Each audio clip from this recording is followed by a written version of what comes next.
So now we turn to Kimitzion. We take out the Torah. Imagine taking out this Torah.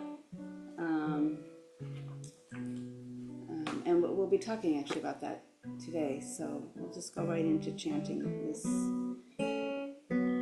Kimitzion tetzei Torah udvar yamim Yerushalayim.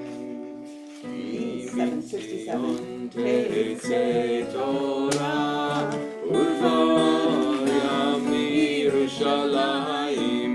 Baruch shenatan Torah le'amo Yisrael b'kedushato. Baruch shenatan Torah le'amo Yisrael b'kedushato. Next page. We can all sing the blessing together. 69. Baruch hu et Adonai hamvorach. Baruch Adonai hamvorach le'olam va'ed. Baruch atah Adonai Eloheinu ruach haolam. Asher bachar banu im kol ha'amim. V'natan lanu et torato. Brucha at Shekhinah notenet haTorah. Amen.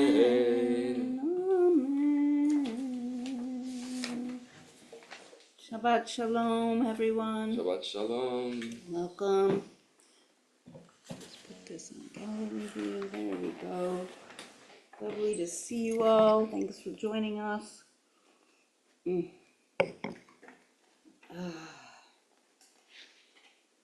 So we have left. Do you want to be pinned so they can see you, or you? Right now we're doing it. Okay. We have left Egypt, although I would say we're very much in Egypt right now, very much in a stuck, narrow consciousness in our actual lives, in our actual world. But in our story, we have left Egypt. God has spoken the 10 speech acts to Moses. And then last week we had the Mishpatim, all these ordinances and laws that we spoke about. And this week God tells Moses, he gives Moses instructions for how the people are supposed to build a Mishkan, a holy place for divine indwelling presence, for the indwelling presence of divine. Mishkan and Shekhinah is the indwelling presence of God. They're the same root of to dwell. And so when we talk about Shekhinah, and when we use that word, we're really talking about the indwelling presence, the here and now, trying to feel the divine in our lives here, to have the divine with us. And some conversations about amongst rabbis and Kabbalists, and that the Shekhinah has gone into exile. And we could talk about the Shekhinah having gone into exile with us when we went into exile out of our land. But there's another way to think about that, which is that, and the Kabbalists talk about this, the Shekhinah is in exile when we lose connection with the divine essence of who we are and the divine teachings that we are supposed to bring forth into this world. When we don't engage in repairing the shatteredness of the world, that's when the Shekhinah is in exile. It's less connected to land than it is connected to how we choose to be in this world, how we choose to live in this world as individuals, but also, right, I talk a lot about also as a people, as a society. How do we together create a world of love and justice and wholeness? Do you mind asking just to put it in? Okay. So we'll start reading, and fairly quickly I'm going to interrupt the reading, but I don't want to start talking about it until we actually read it. So, and then Ami, when you want to do that chant, you'll just maybe when we get to the. Are we going to read that one? Yeah. Yeah, we'll go through it. Yeah. Okay. So would somebody like to read? Oh, give me 1 second. I gotta get Torah's, Tanakhs for folks here. So let me do that. Well, actually, sorry. Yeah, but these guys. Oh, yeah. So if you want to. Yeah. Austin, would you be able Yeah. to maybe put up the slide that I sent? If that's You want me to put it up right now? Yeah, I think we can, as we're preparing for the Torah reading, we can just sing that. That's okay. Oh, There you go. thank you. Before we begin the reading, the eighth verse of the chapter we're about to read has a very famous line, which many of you have probably heard. It's in the Hebrew. It says, "Ve'asuli mishkan, v'shachanti betocham." That's the verse in Exodus we're about to read, and it means prepare for me a mishkan, a sanctuary, and I will dwell among you, plural. And this is a line that the Rabbi Kat, I'm sure, will maybe talk about. But there was a previous song, there's a song that was written in English, Lord Prepare Me. It's called Sanctuary, which many of you have heard. And the melody can be sung to both phrases. And just the beautiful thing about the first verse is that God is saying, the transformative power is saying, you people prepare for me a sanctuary, and I will dwell not within it, but among you, betocham. And the English song says, God, prepare me to be the sanctuary, that God may dwell within me. And it's sort of a role reversal in the English and the Hebrew. And so let's just sing this together as we prepare for the Torah reading.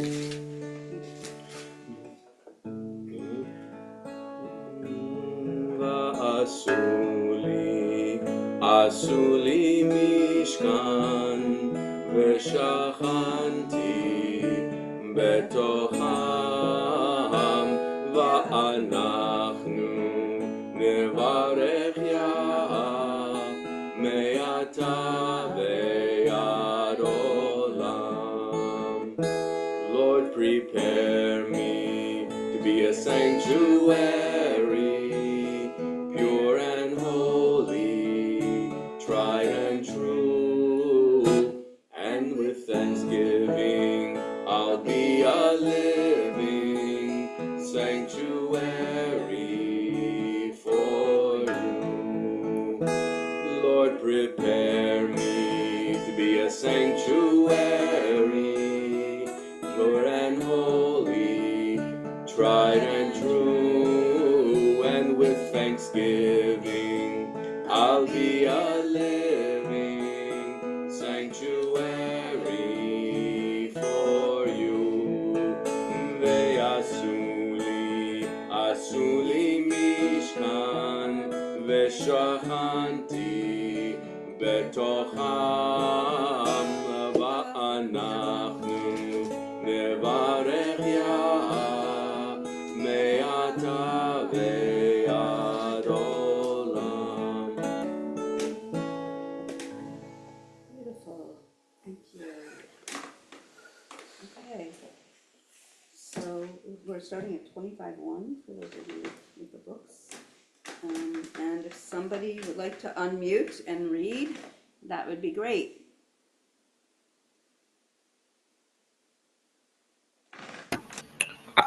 I know I'm not here a lot, but can I? Can you hear me? Okay, sorry, I'm using headphones. So, We can hear you. You're good. Go ahead. the Eternal spoke to Moses, saying, "Tell the Israelite people to bring me gifts. You shall accept gifts for me from every person whose heart is so moved. And these are the gifts that you shall accept from them: gold, silver, and copper, blue, purple, and crimson yarns, fine linen, goat's hair, tan ram skins, dolphin skins, and acacia wood, oil for lighting, spices for the anointing oil, and for the aromatic incense, lapis lazuli, and other stones for setting, for the ephod, and for the breastpiece. And let them make me a sanctuary that I may dwell among them, exactly as I show you the pattern." I'm gonna jump in here. Okay. So, can we go up, Austin, for a moment to the top, actually? Or close to the top. I guess, yes, it's number 1. Okay, and Moses, tell the Israelite people to bring me gifts. You shall accept gifts for me from every person whose heart is so moved.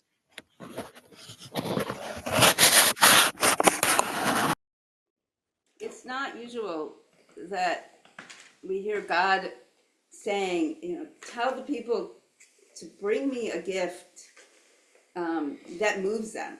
Like usually it's like these demands, right? Like do these sacrifices, do them in this way, spread the blood that way, and even here there'll be very explicit instructions about how to build this sanctuary. But what's so beautiful about this is that it's an ask, it's a request. Bring a gift if you're moved to do so from your heart. Libo, from his heart.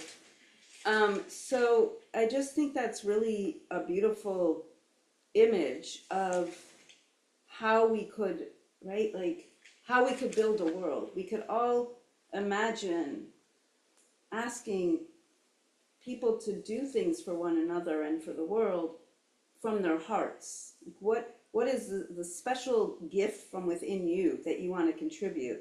And then it continues that all these gifts are the gold and the silver and the copper and, thank you, the blue and the purple and the yarns and the goat's ears and the ram skins and the oil and the spices and the incense and stones.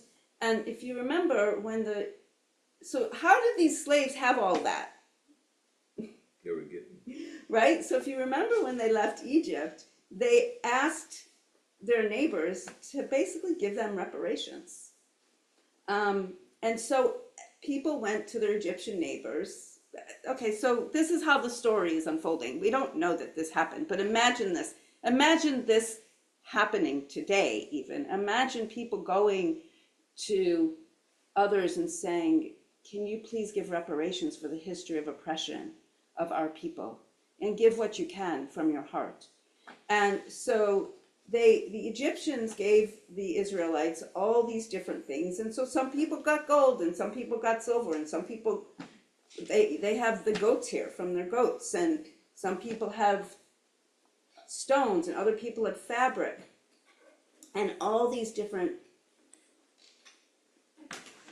reparations essentially are going to be used to build a holy dwelling, a holy space for the divine. And it's such a beautiful concept to me of reparations being the creation of a holy sanctuary. And the other thing that is really interesting to me in this is, so some people are giving gold and some people are giving silver, right? Some people are giving goat's hair. And there's nothing in here that says that those who gave gold and silver and fancy stones, they got a special seat with the divine, with their name on it, right? Like a lot of times you go into congregations or you look at websites of nonprofit organizations, and those who gave more are uplifted more, as if they're more important or more special. And yet, right, each person giving from their heart as much as they can give and still feel whole and still feel secure is a gift. And no gold is worth more than goat's hair. It all is critical to the creation of a holy sanctuary in which the divine dwells and in which we dwell with the divine, in which we can be in connection with the divine. And so, and the Terumah, the gift, that is the word for gift in this parsha, comes from the root romamu, and romamu means to uplift. And so as you are offering gifts from your heart, you are uplifted. You are being uplifted into a higher connection with the divine. So I just want to, I'm going to open it up for some reflections and comments. Before I do that, I do want to ask us all to take a moment and think about if we were creating, well, let's not think about if. We are actually creating here in Beit Tikkun a holy sanctuary for us to experience and be indwelling with the divine, for the divine to join us and be with us, and to us to be in with the divine, what are the gifts from your heart that you would love to contribute? And so many people do that. Just showing up is part of that. But what are the gifts that you want to give to create a holy space in which divine dwelling can be present and experienced?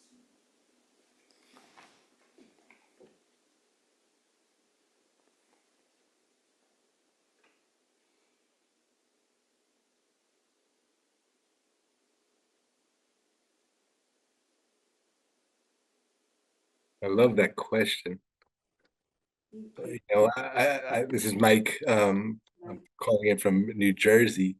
You know, I don't have a direct answer, maybe, but I come here, you know, specifically um, because I'm drawn here, and I want to I want to meet other people who I believe are drawn to similar values. You know,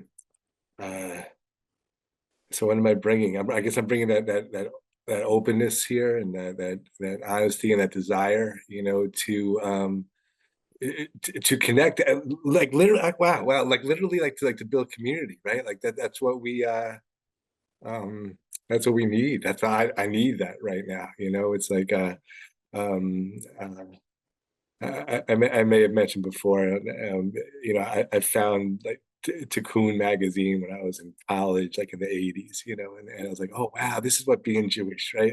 I really started to feel Jewish. Or a certain, my Jewish identity changed. Like I can pinpoint, you know, and that's a long time ago, right? You know, so to come here, you know, and just with the world, you know, is how it is. It's always now. I always say now more than ever. When has it not been now more than ever? You know, and so I'm bringing that. I'm tongue tied, but I'm bringing my heart. I'll just say I'm bringing my heart and my desire for connection with people who value life and Judaism and see Judaism be like this today. Beautiful. Thank you. Anyone else want to share anything that's coming up, whether it's an answer to the question I asked or thoughts about what I shared about giving gifts from the heart, or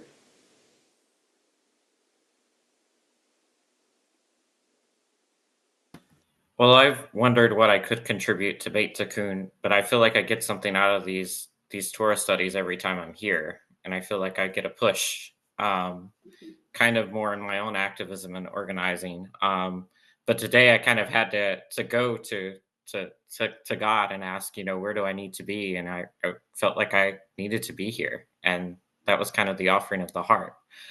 Um, I think I correlate with a lot of Beit Tikkun's values with, like, I feel like I have a quirky hippie Judaism in my own self, but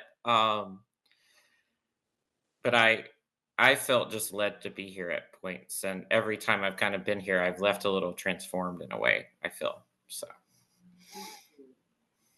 beautiful.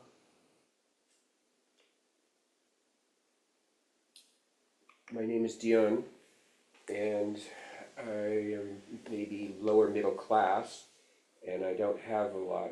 I don't own a home or a car, and I live on Social Security retirement, though I have some substantial funds tucked away. So I mostly give my time. I do have money occasionally from my savings assets, and I don't lend money to friends.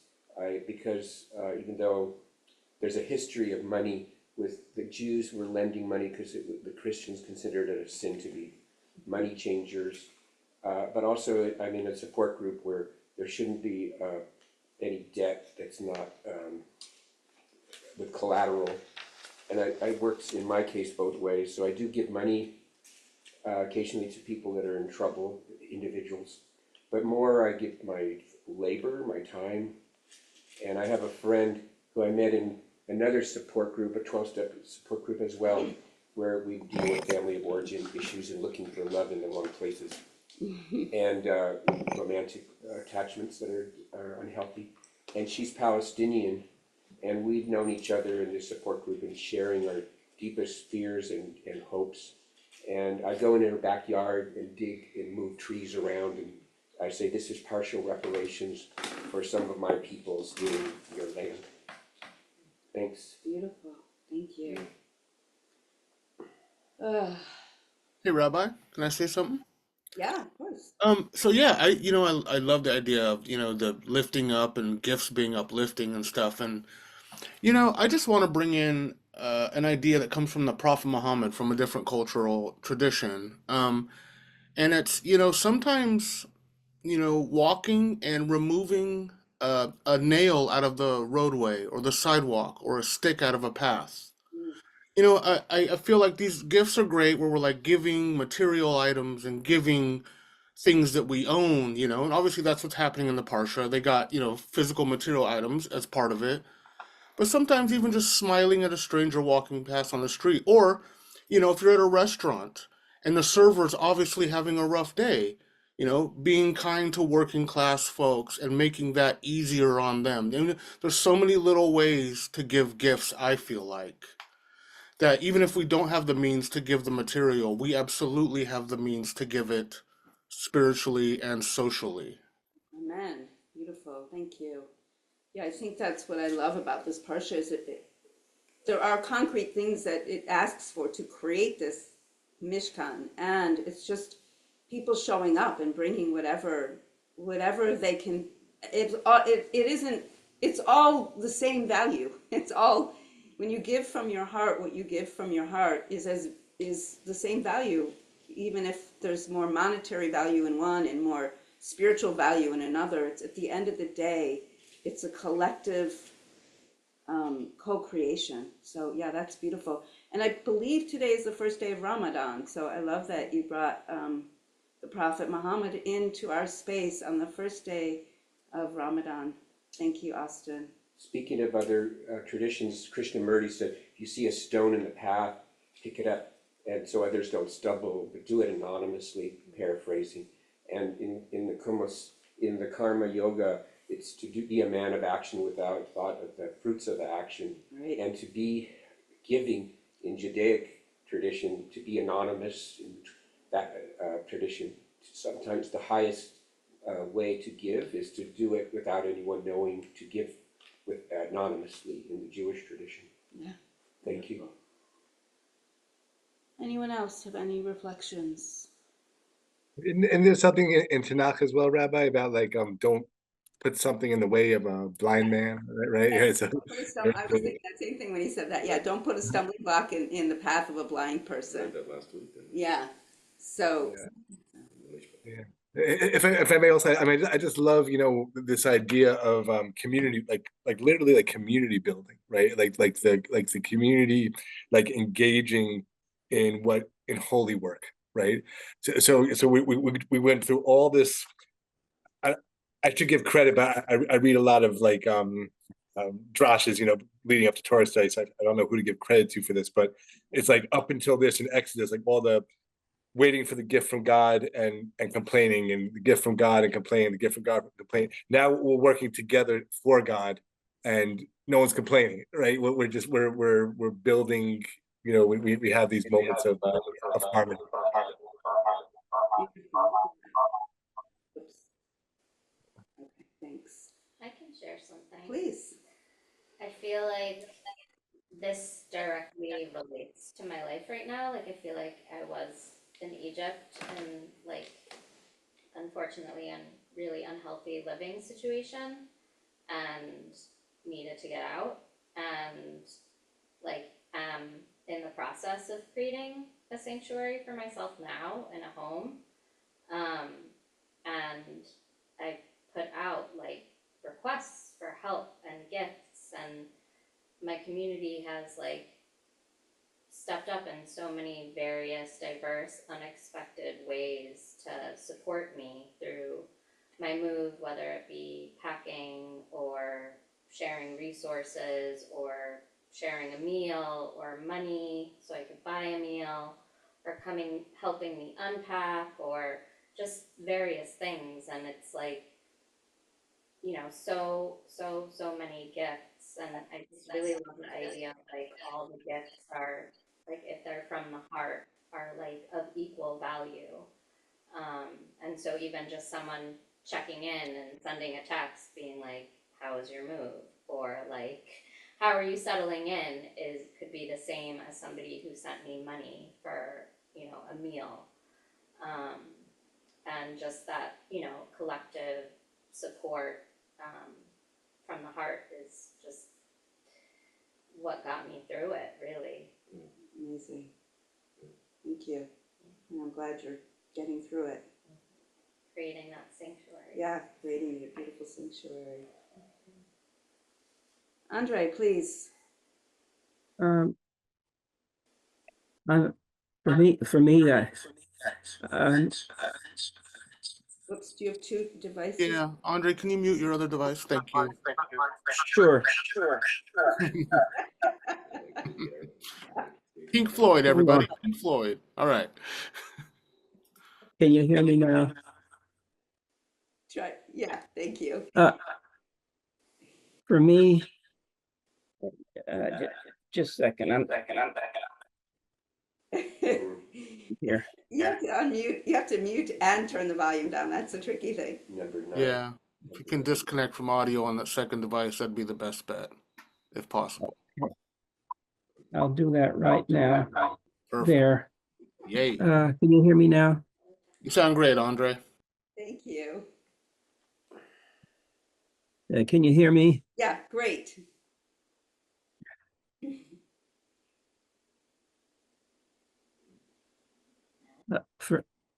For me, I bring the gift of belief and actually believing, and to me, that's a big thing.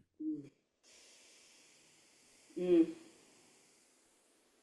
And can you say more about the belief, what you're believing in? Just hope, faith? I think he's turned down the hearing on all of them now. Okay, Naomi, I think you had your hand up.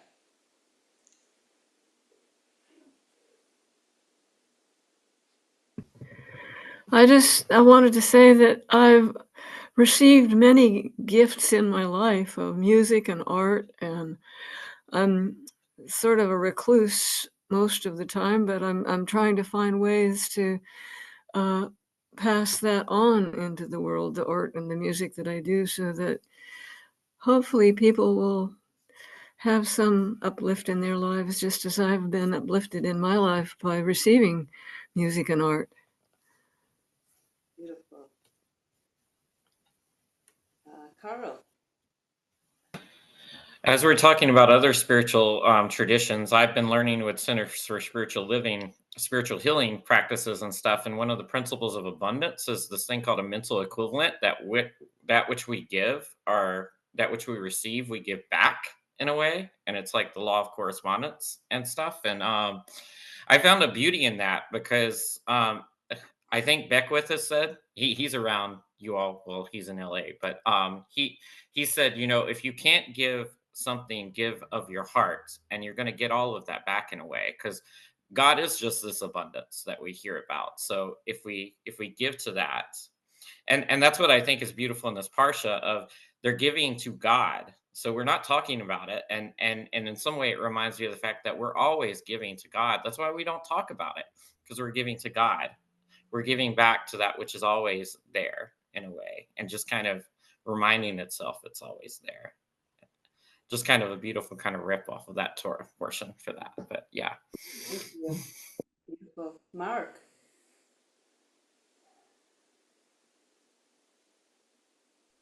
Hi, Shabbat Shalom. About I see the river in the watershed that I live by, the Pecamatuk River, as sanctuary. And I'm involved in community performance and community art to the restoration of the river. And I think that's that that creative force that I hope brings greater beauty also resounds in restoring the sanctuary of this river. Beautiful. Thank you. Anyone else? Okay, so we can continue reading. Am I in the right spot?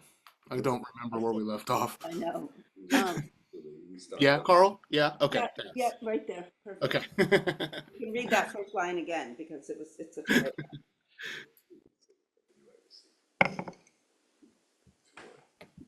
You want to see it again? Sorry. Sorry. Oh, did you want me to continue reading or somebody else? Sure, you can. Okay. Exactly as I show you the pattern of the tabernacle and the pattern of its furnishings, so shall you make it. They shall make an ark of acacia wood, 2.5 cubits long, a cubit and a half wide, and a cubit and a half high. Overlay it with pure gold, overlay it inside and out, make upon it a gold molding round about. Cast 4 gold rings for it to be attached to its 4 feet, 2 rings on one of its side walls and 2 on the other. Make poles of acacia wood and overlay them with gold. Then insert the poles into the rings on the side walls of the ark for carrying the ark. The poles shall remain in the rings of the ark, they shall not be removed from it. And deposit in the ark the tablets of the pact which I shall give you. You shall make a cover of pure gold, 2.5 cubits long and a cubit and a half wide. Make 2 cherubim of gold, make them of hammered work at the 2 ends of the cover. Make 1 cherub at one end and the other cherub at the other end. Of one piece with the cover shall you make the cherubim at its 2 ends. The cherubim shall have their wings spread out above, shielding the cover with their wings. They shall confront each other, the faces of the cherubim being turned towards the cover. Place the cover on top of the ark, after depositing inside the ark the pact that I will give you. There I will meet with you, and I will impart to you from above the cover, from between the 2 cherubim that are on the top of the ark of the pact, that I will command you concerning the Israelite people. You shall make a table of acacia wood, 2 cubits long, 1 cubit wide, and a cubit and a half high. Overlay it with pure gold, and make a gold molding around it. Make a rim of a hand's breadth around it, and make a gold molding for its rim about it. Make 4 gold rings for it, and attach the rings to the 4 corners at its 4 legs. The rings shall be next to the rim, as holders for poles to carry the table. Make the poles of acacia wood, and overlay them with gold. By these the table shall be carried. Make it bowls, ladles, jars, and jugs, with which to offer libations. Make them of pure gold. And on the table you shall set the bread on display to be before me always. You shall make a lampstand of pure gold. The lampstand shall be of hammered work. Its base and its shaft, its cups, calyxes, and petals shall be of one piece. 6 branches shall issue from its sides, 3 branches from one side of the lampstand, and 3 branches from the other side of the lampstand. On one branch there shall be 3 cups, shaped like almond blossoms, each with calyx and petals, and on the next branch there shall be 3 cups, shaped like almond blossoms, each with a calyx and petals. So for all 6 branches issuing from the lampstand. And on the lampstand itself there shall be 4 cups shaped like almond blossoms, each with calyx and petals, a calyx of one piece with it under a pair of branches, and a calyx of one with it under the second pair of branches, and a calyx of one with it under the last pair of branches. So for all 6 branches issuing from the lampstand. Their calyxes and their stems shall be of one piece with it, and the whole of it a single hammered piece of pure gold. Make it 7 lamps. The lamp shall be so mounted as to give the light on it its front side, and its tongs and fire pans of pure gold. It shall be made with all these furnishings out of a talent of pure gold. Note well and follow the patterns for them that are being shown you on the mountain. Okay, I'm going to jump in. We'll pause here for a moment.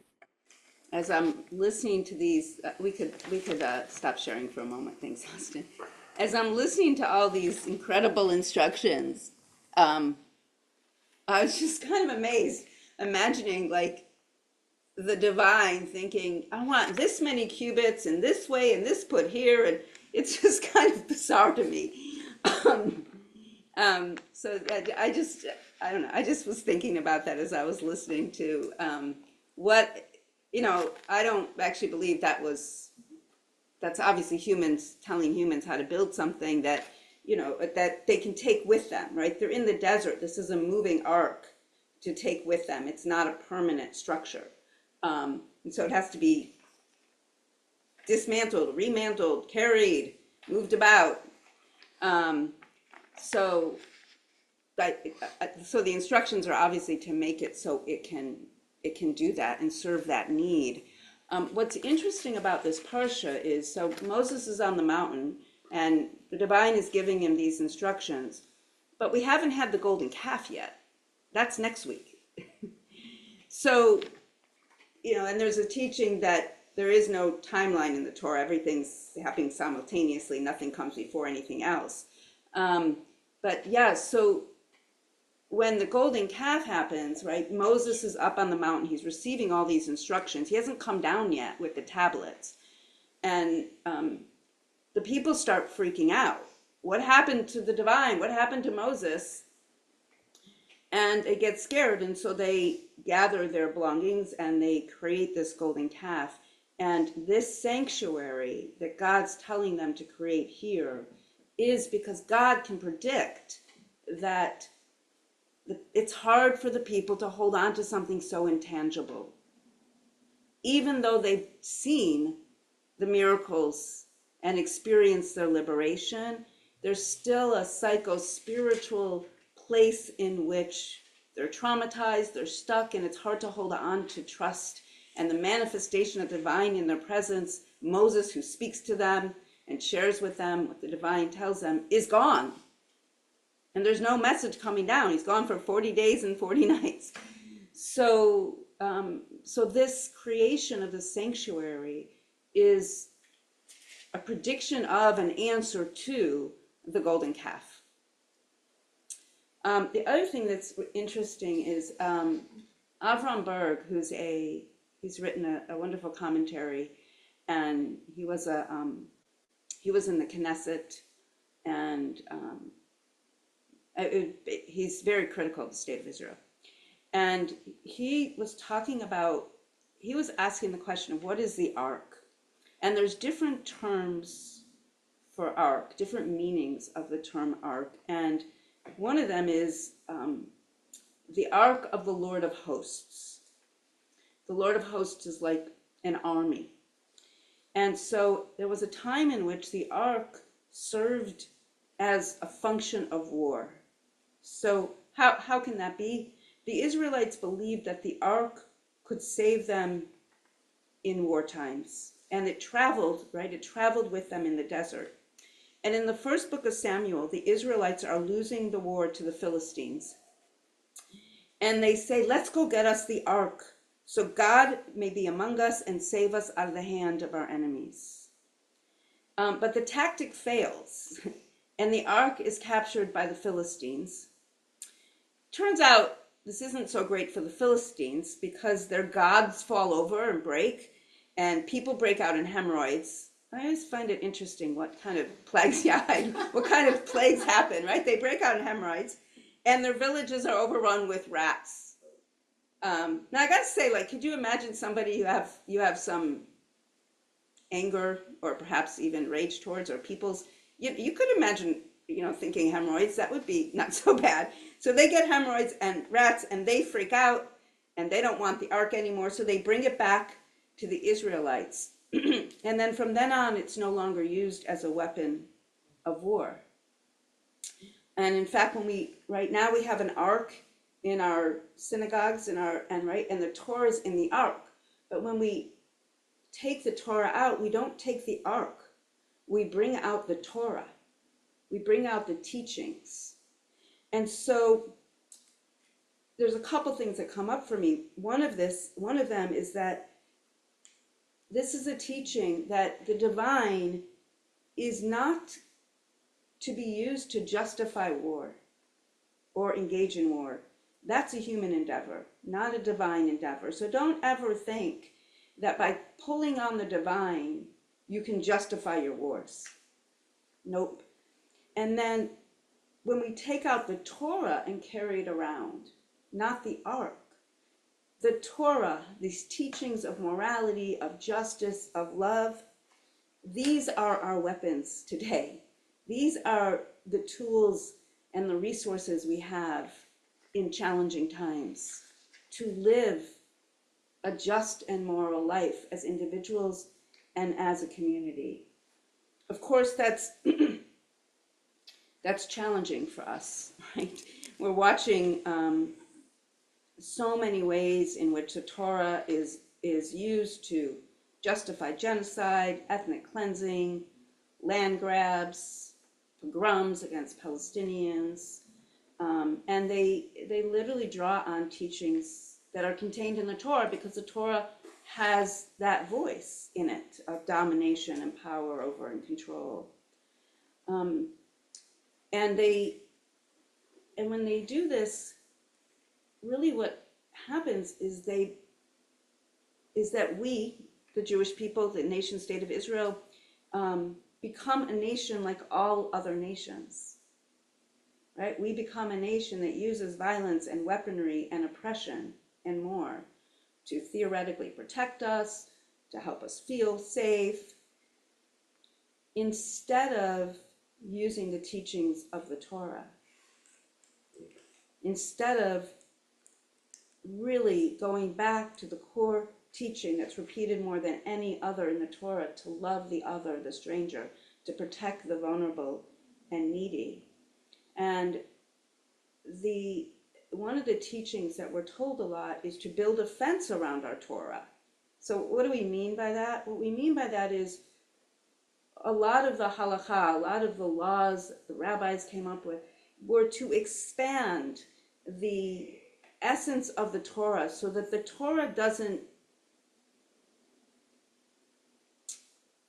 fray at the edges, let's say, so that the teachings are solid. And to keep them solid, you kind of have to expand them.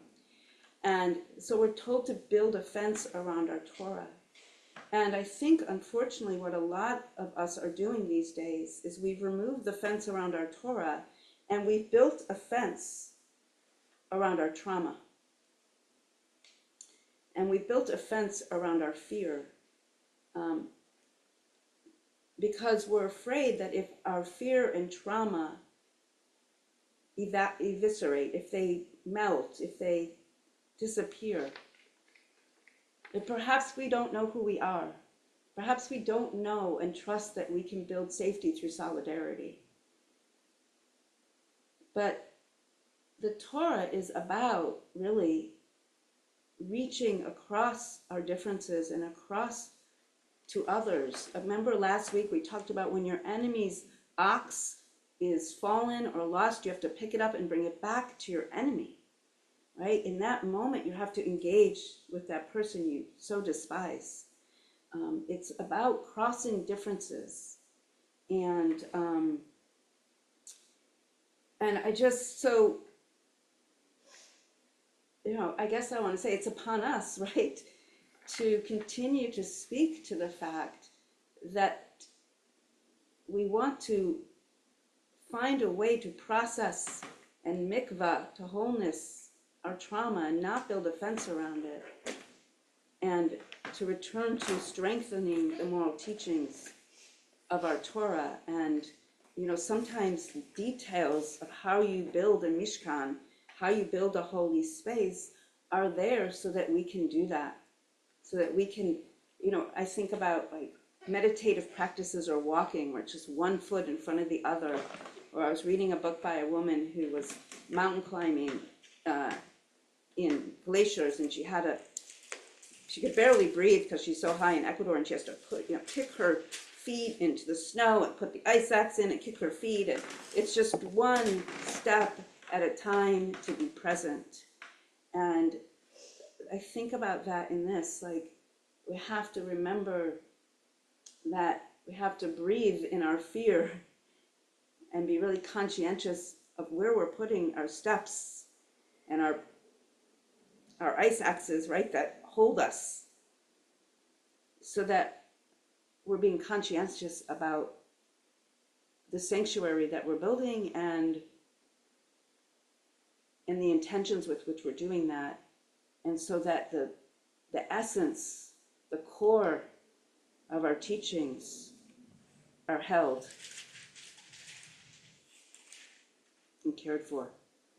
Amen. So I want to open it up before we continue reading, which is going to be more details about how to build this sanctuary, just to see if there's any reflections or thoughts.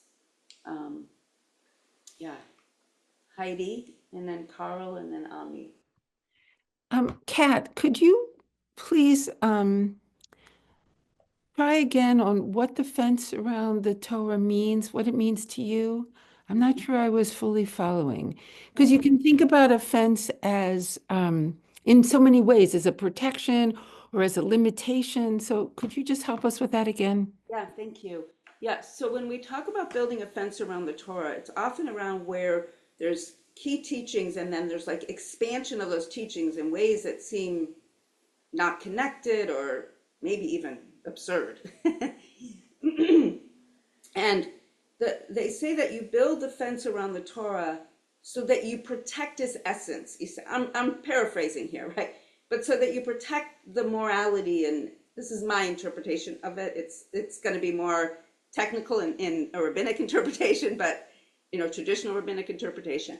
But you build the fence. It is a protection, but it's a protection not to keep others out, but to make sure that the essence of our teachings of love and justice and kindness aren't diluted. Thank you. Aren't diluted as we live our lives, as we build a society. And so you build this fence so that the essence is strong. Does that help, Heidi? Yes, thank you so much. It's very helpful. Yeah, because I was thinking about the fences exclusionary, or you know what I mean, as opposed to strengthening. So thank you. Yeah, so it's meant to strengthen, but I do think that my analogy, right, of taking it from the Torah and putting it around our trauma actually has the fence impact that you're describing, right, which is to narrow our consciousness. It's almost like it puts us back into Mitzrayim, right? And when we talk about being in Mitzrayim, and we talk about remembering being slaves so that we don't, so that we have compassion for the ger, for the stranger, we don't, and we talk about reliving the Exodus, we don't talk about going back and talking about how awful the enslavement was. We talk about what the liberation was, how we got out. And what we're doing now in this, what I'm metaphorically talking about is the fence around our trauma. What I see us doing is going back into talking about how awful our past has been. So we retell stories about October 7th. Sometimes we tell facts about October 7th that weren't actually facts. Or we retell stories about the Holocaust to stimulate almost our trauma, instead of retelling stories about all the people that helped us get out of the Holocaust, all the times that people protected us, all the ways that we rose up and fought back, all the times where oppressed people around the world have stood up and achieved their liberation. And the point of retelling our story is to tell about the liberation, not to continually re-traumatize ourselves. So I think I went Carl, Ami, Andre, I think was where I went. Rabbi Kat, I'm getting so many things, but I'm just going to give two things here. I'm like finishing writing a paper. It's almost done, and I hope to share it with you, Rabbi Kat, on how I see this two-party system as like a spiritual problem and some ways to treat it. And one of those treatments I'm thinking of using as far as spiritual healing is concerned is Rabbi Nachman's idea of a Zumra, of just joy, because but I think we need to find like joy in others too. I think of when we think of conservatives or neo-Nazis or something like that, one of the most successful people, he's a former jazz musician, and there was a documentary done about him. And what did he do? He would he goes out to neo-Nazis and stuff, and he diffuses them. And he talks and he brings up joy or brings up music, and he's ended up turning like 3 or 4 of these like guys around and having deep friendships with him, and they've literally given him their cloths. And I kind of think of that as emerald, as a way to break down our barriers at times. Sometimes you just need to make a person laugh or bring a person into joy, and to understand joy with another person, to understand that just as human as you. In America, though, we go to a binary of thought more than other people, and we need to kind of understand we do that. It's almost like China going to like a one kind of party thought. We go to a like this kind of polarity of thought so much. The other thing I find myself thinking, and I think you kind of reiterated this with what you said last time. I think the answer sometimes is in the tikkun, but we always think of tikkun sometimes in a negative way, that it's repairing something or it's breaking something. But I find myself going to some of the new thought teachings here that I've been reading lately of tikkun is very similar to a concept called chemicalization, of where things kind of alchemize to the way they're supposed to be. And you may be going through something hard, like I'm going through a housing issue myself right now. But the tikkun lies in the visioning of what is new, or that liberation, like you were talking about. And it's kind of saying, hey, I'm in the chrysalis right now, but I'm looking at the butterfly that I'm going to be, and the butterfly that is me already.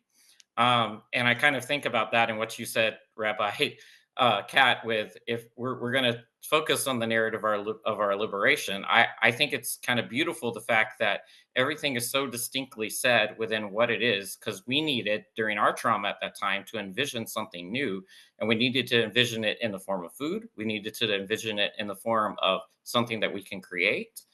Um, in some ways it's like envisioning a new tomorrow. And I think about the stories from the Shoah of when were some of the good stories of the Shoah, when people were doing Pesach in Auschwitz, when people were getting liberated for the first time and walking across a river or something, knowing that they're going to freedom, where American forces were, or something like that. All of those kind of stories are like an envisioning of tomorrow, and something happening ritually where we're envisioning our tomorrow today. So those are just the two things I got. Thank you. Thank you. Ami. Yeah, you were saying, Rabbi Kat, that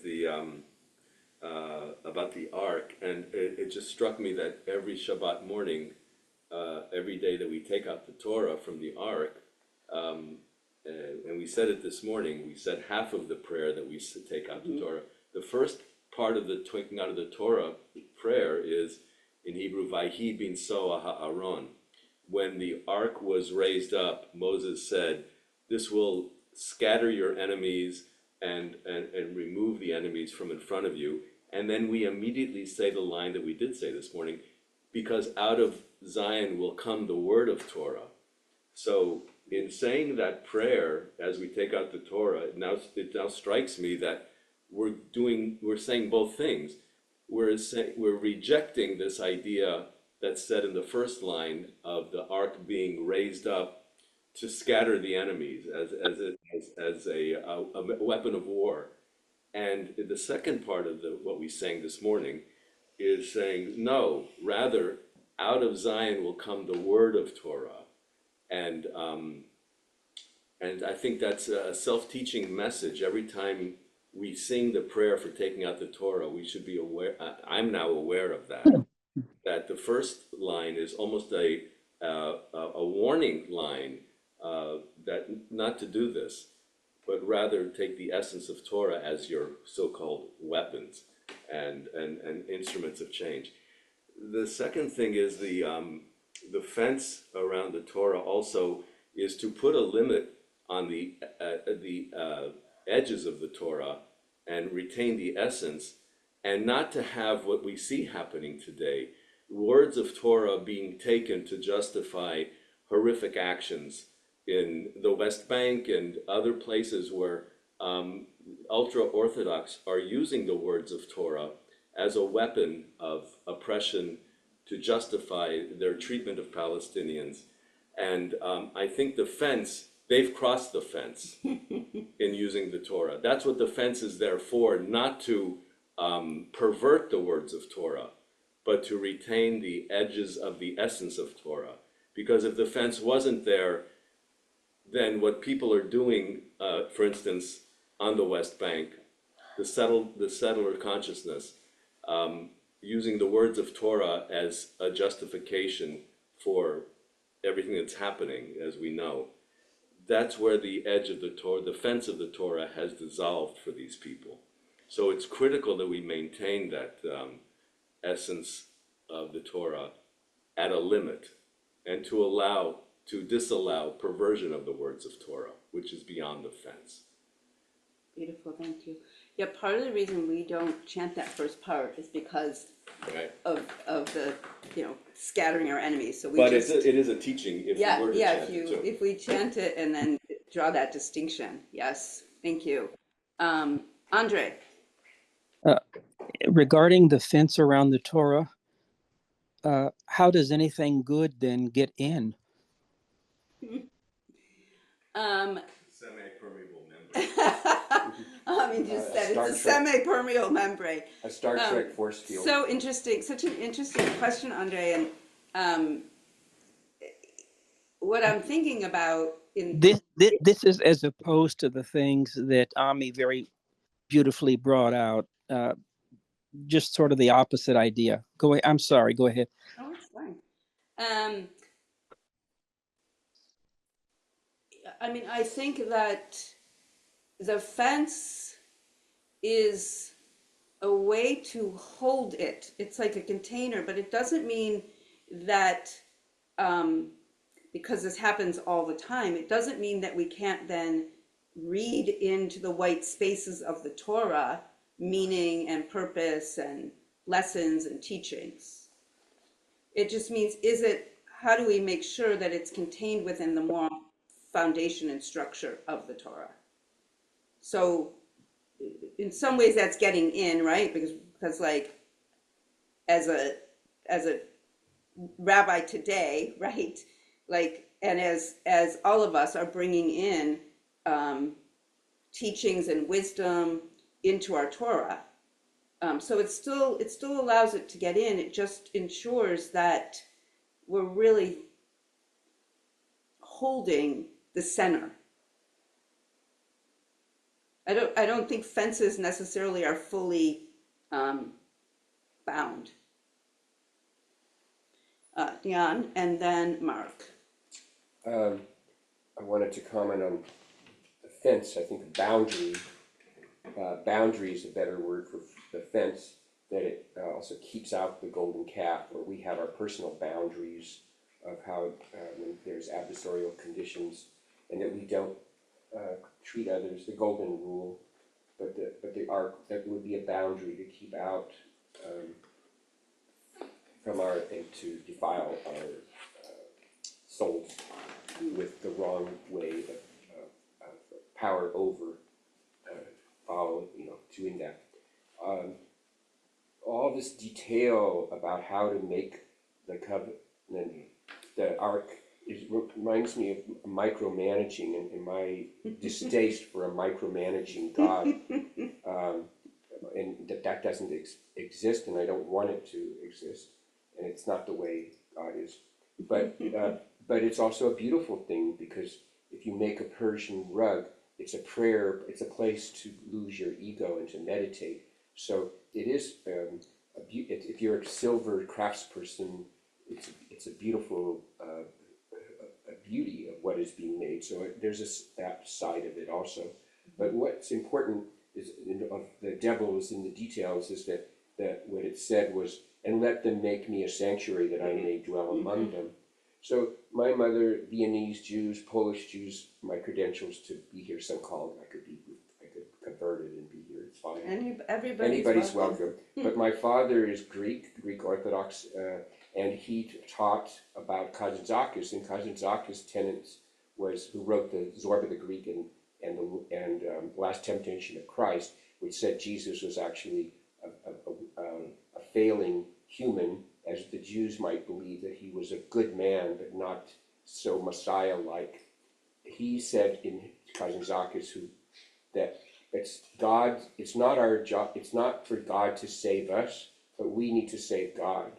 So in serving God is not for me to get rewards, but to help God make this and humanity a better place.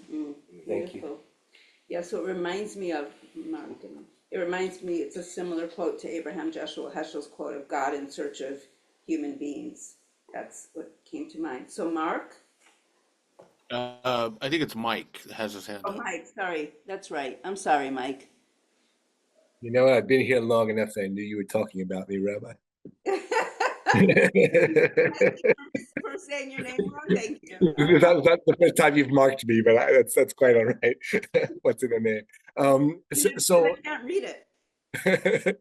I this idea I heard you say, of course, it's easy to like imagine that, you know, how is really God going to give all these instructions to Moses to take down, right? It seems a bit much, but what if we just say it is, right, a direction from God? You know, I have this idea, you know, that Moshiach will come one day, probably not in my lifetime, right? But let's just say it does come in my lifetime, right? Like, what will it take, right, for that to come? How are we going to disengage? How am I going to put this thing down, right? How am I going to put, like, what is it going to take for me to put that thing down, to disengage from capitalism, to disengage from white supremacy, patriarchy, everything I've learned, right? Okay, here's these like esoteric instructions. You know, let's get together. Let me, and let me get this stuff. And let me get this stuff. I love your point today, which I never considered. That starts with reparations, right? You know, like you're on the West Coast, we have these things, the land tax, voluntary land tax, and so on, right? Like, you know, like let's start with reparations and let's do something. If we to do it today, right? We need to disengage from what is not sanctified, and we need to start sanctifying things in a very countercultural way. Beautiful, thank you. So you're saying that just reminded me that when I was telling the story about the woman mountain climbing and that's what I was imagining the instructions were about. Like, these instructions are really precise and exact because they're meant to be a meditative practice. And as you're being very precise and measuring and carving and creating, you're the act of it is a meditative practice in being present with divine presence. So yeah, thank you. Yeah. If I'm sorry, if I may, you know, I've never been Orthodox, but I go to Chabad from time to time, and you know, I feel like in some ways they do a really good job of maybe disengaging, right? But never turning back around. You know, like with the heart of the Torah, right? Okay, I'll Thank you, Mike. Yeah, just two thoughts. One, I kind of lightheartedly say that the fence to me seems like, those of you who know a little bit of the biology of the cell, as a semi-permeable membrane. And it makes a little more sense for me when I think about it, because the wall, the cell wall, the cell fence of a living cell retains that which is the most important and the essence for it to function and live. But it does not mean does not exclude, and it can't exclude that which is good from the outside, such as nutrients and that which promotes the goodness of the cell. And those of you who know what carrier proteins are those, we are the carrier proteins. We are the carrier proteins within the fence that take in that which is good and brings it in to the cell, the Torah cell, and improves it and helps light to shine in. So the fence is almost like a chain link fence or a semi-permeable membrane. To my way of thinking, it makes sense.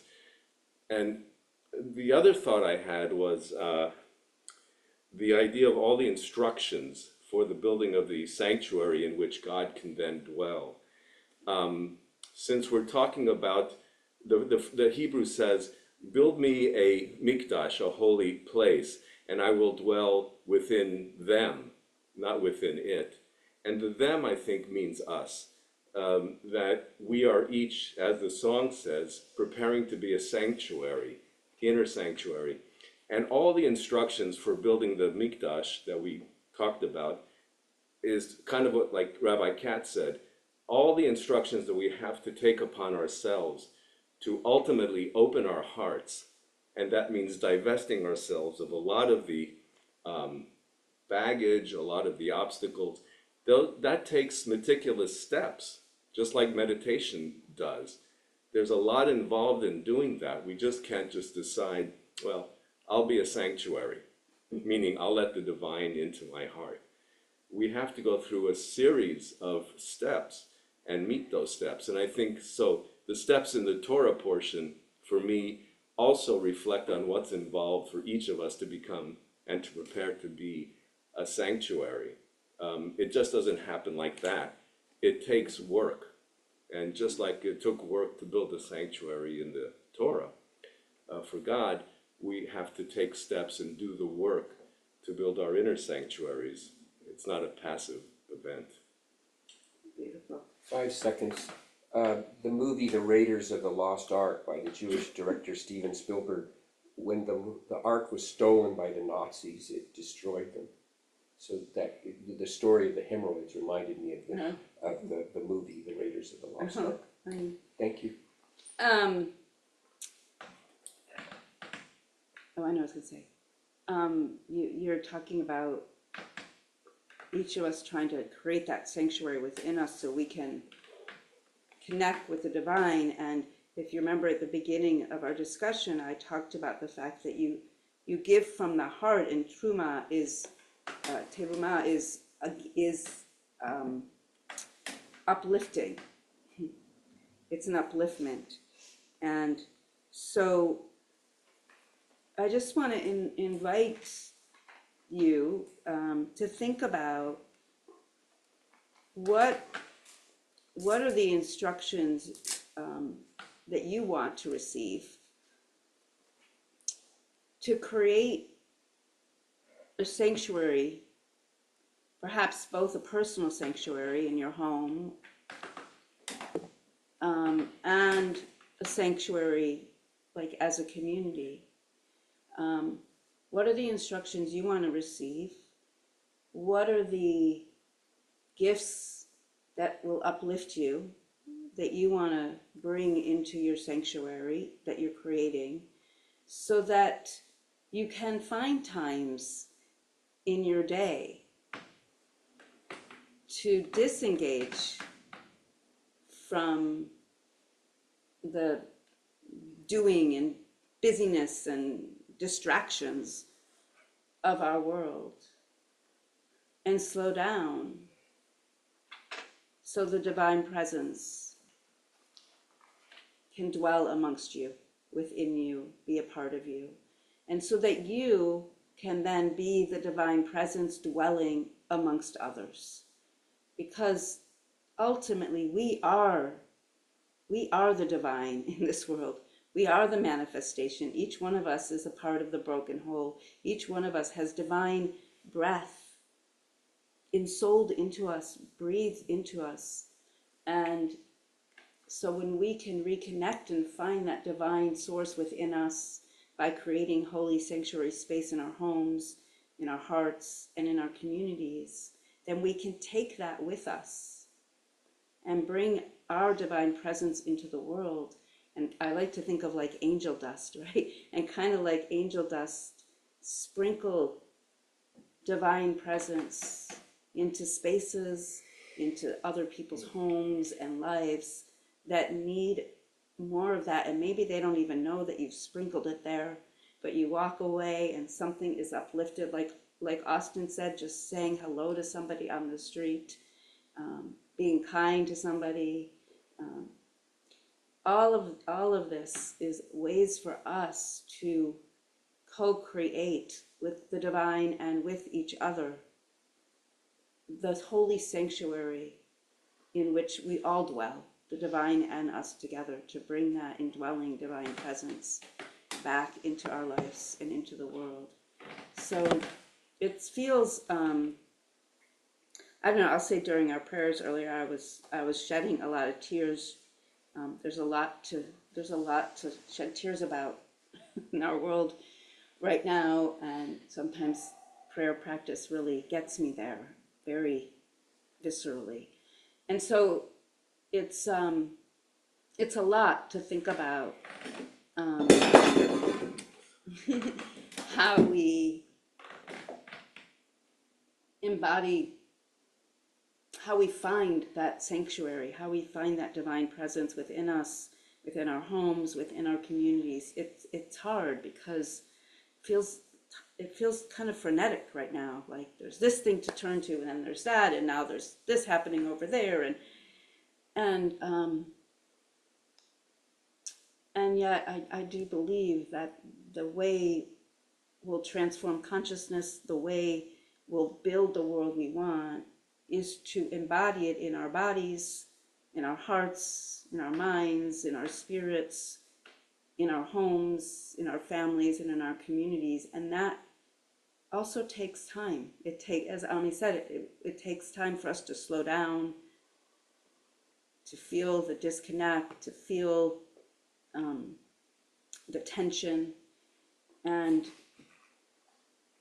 to open ourselves to receive divine presence as best as we can. So Shabbat is this beautiful time, right? Out of time. It's a time out of time for us to both be present and be re-ensouled, re-nourished, and to envision the world we want, to envision the future of the world that we yearn for, that we know is possible. And we can take a piece of Shabbat with us into the rest of our week. And so I'm just going to invite you to take from Shabbat today a vision, an image of what it is that you want to bring into your life to be a touchstone, maybe just once a day, which feels like a lot really, but maybe it's possible. It's part of the tzitzit, right? The tzitzit are to remind us every time we see them or touch them. I have my necklace here that helps me do that. It's the Vihaya in Shema. It's the prayers from the Shema. So what can we take with us? What's the touchstone we can take with us that we can turn to each day when we're needing, when we're yearning for, needing, wanting to bring forth into others' lives a spark of divine exquisiteness and presence. So I'm gonna hold silence just for maybe like 30 seconds or so, just to think about if you can identify one thing that when you think about it, when you see it, when you say it, when you touch a part of your body, it's a reminder, oh, let me access that sanctuary and build that sanctuary for a moment, for divine presence to be dwelling amongst us and within me.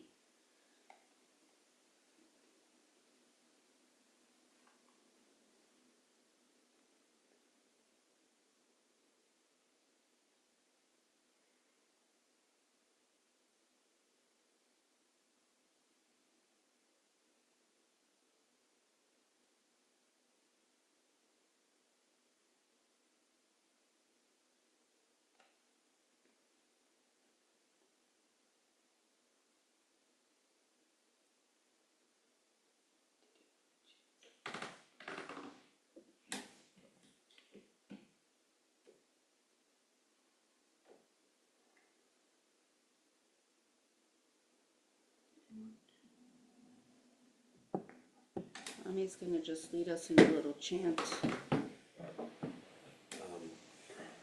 The words were written by Rabbis Joseph and Nathan Siegel. Some of you in the Bay Area may have known. Very simply, the theme of this Torah portion, one of the themes, from you I receive, to you I give, together we share, and from this we live. The Torah portion today is also known as Shabbat Shekalim, the Shabbat of shekels, because we're all bringing our shekels, are we not, in all of our gifts, our trumot, our trumah. And shekel also means weight, weighty, poundage, weight. And we all have to, in our bringing of these gifts, remember that the tremendous weight and gravity of the process too. It's not just a matter of throwing something at someone. It's a matter of bringing our, as we said already, our very essence, that which is good in our hearts, our weight. spiritual and physical. So the song is very simple. From you I receive, to you I give, together we share, and from this we live. From you I receive, to you I give, together we share, and from this we live. From you I receive, to you I give, together we share, and from this we live. Beautiful, thank you. So we will, that's what we'll do. Thank you, Austin. Blessing after the Torah. Baruch atah Adonai Eloheinu ruach haolam, asher natan lanu Torat emet, v'chayei olam nata b'tochenu. Bracha Shechina notenet haTorah. Amen.